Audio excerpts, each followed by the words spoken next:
নোয়াখালীর চৌমুহনী পৌরসভায় জামায়াত ইসলামের উদ্যোগে একটি নির্বাচনী সমাবেশ অনুষ্ঠিত হয়েছে।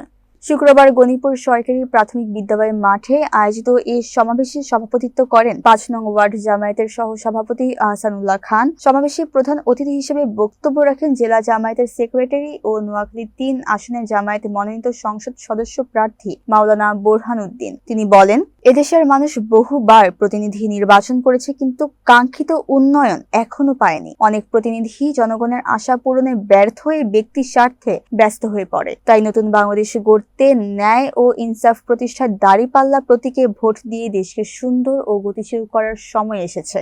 বিশেষ অতিথি হিসেবে উপস্থিত ছিলেন জেলা সাহিত্য ও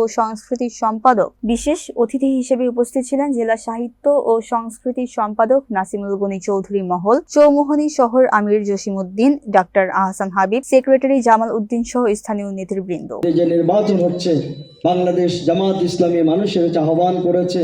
৫৭ বছরের এই বাংলাদেশে আপনারা প্রতিটি রাজনৈতিক দল, প্রতিটি মার্কাকে আপনারা ভোট দিয়েছেন, প্রমাণ করে দিয়েছেন মানুষকে কিভাবে ভালোবাসতে হয়, মানুষের দ্বার প্রান্তে কিভাবে পুষতে হয়, মানুষের খেদমত কিভাবে করতে হয়, দুর্নীতি মুক্ত হয়ে কিভাবে দেশ পরিচালনা করতে হয়।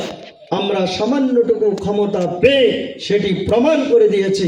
আশা করি যদি পূর্ণাঙ্গ দায়িত্ব, দেশের দায়িত্ব, রাষ্ট্রের দায়িত্ব জামাত ইসলামের হাতে আসে, বিশ্বনবী জনাব রাসূল করিম সাল্লাল্লাহু আলাইহি সাল্লাম যেই পরিবর্তন করেছিলেন, বাংলাদেশ জামাত ইসলামী সেই সাহাবায়ে কেরামদের মতো মাঠে ময়দানে মানুষ তারা নিজস্ব কোনো উদ্দেশ্য বাস্তবায়ন করার কোনো সুযোগ, নিজের রাষ্ট্রের কোনো সম্পদ আত্মসাৎ করাকে ভয় করে